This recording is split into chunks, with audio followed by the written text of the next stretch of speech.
I would go straight into the commercial that I found for these fragrances, but I just thought I'd do a bit of an intro because the commercial is quite...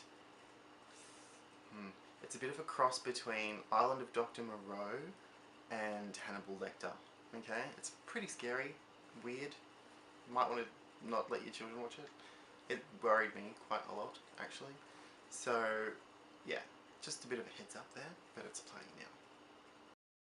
My name is Yanni Janssen. I come from Wisconsin. I work in a lumber mill there. When I walk down the street, the people I meet say, "Hey, what's your name?" And I say, "My name is Yanni Janssen. "I come from Wisconsin. I work in a lumber mill there."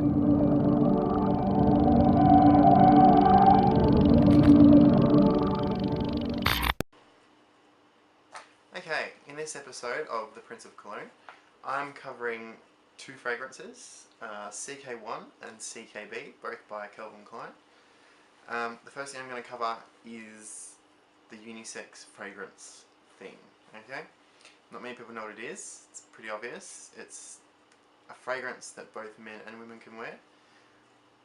Calvin Klein's probably the first person to really highlight that trend, but CK1 is by no means the first unisex fragrance there has been out there.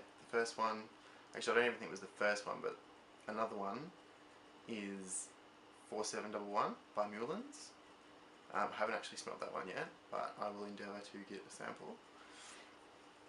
The second thing I want to cover is the bottle. Most of you will have seen the CK1 CKB bottle and subsequent CK1 Shock, CK1 Scene, CK1 etc etc. Very, very noticeable bottle. It was designed by Fabian Baron, and they continue to use that bottle for all the CK1 CKB range. Okay, so we'll start with CK1. It was introduced in 1994 and was aimed at a, let's say, mid-20s to early 30s age range, I think. It was sort of the hip fragrance in the 90s. I think everybody wore it in the 90s, even I wore it in the 90s, I think, and still wear it today. Top notes in CK1 are bergamot, cardamom, fresh pineapple, papaya, and green tree accord. So straight off the bat, it's very, very fresh when you first spray it or apply it. Can sometimes be a bit overpowering and sort of bites in the back of your nose, but that only lasts about 10 minutes, which brings in the middle notes, which is heady and hyacinth, violet, rose, nutmeg, and again green tree accord. Very common to find the same things in all notes because it's a note that wants to be carried through the whole fragrance, and it's also in the base notes of this one as well, which accompany amber and musk, which is where you get that sort of that warm, woody almost towards the end, which is what sticks around. So that's CK1, and that was composed by Alberto Morales and Harry Fremont. CKB was made by someone else and followed 2 years after CK1. It was their follow-up. Again, it was unisex. There's a couple of common chords in it. It's bergamot again, but this time it's accompanied with juniper berry, mandarin, mint, lavender, and white musk in the top notes, which is unusual because usually white musk is something that's usually put in the middle or base because it's so, well, it's quite a powerful smell, as most of you will know what musk smells like. White musk is also in the middle and base notes of this one. The other notes in the middle are magnolia, peach, and some light spices, which it's a bit like KFC, I don't want to tell you what they are. And the base notes are sandalwood, opanax, and tonka bean, as well as the white musk. That one was put together by Anne Gottlieb, which is unusual for a fragrance that are so close together to be put together by 3 different people. But there you have it.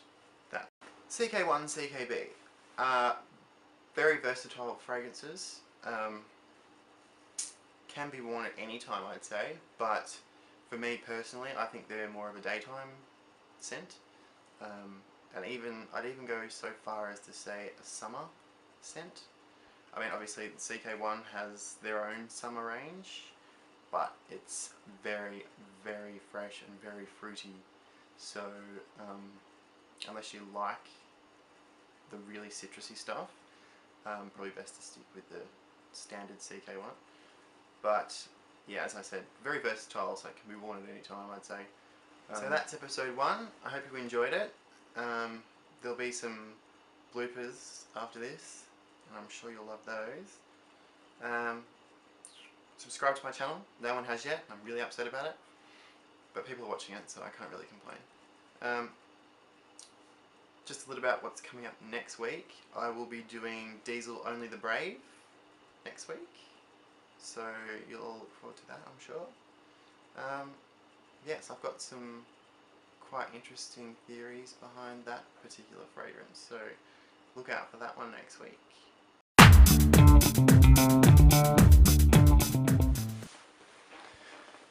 Okay, just a quick test. Make sure I'm still in frame and all that rigmarole. Make sure my little things are all good. Okay, just going off already. I'm still reading my script. Trying to get in my chair. Okay. It's not on 10 News. No, it's not happening. Right. Shut up. Jesus Christ. Bear with me one moment.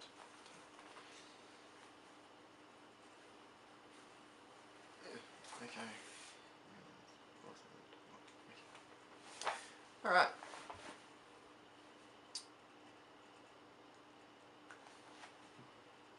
I mean, it's versatile and it's very subjective. Obviously, people will wear what they want to wear.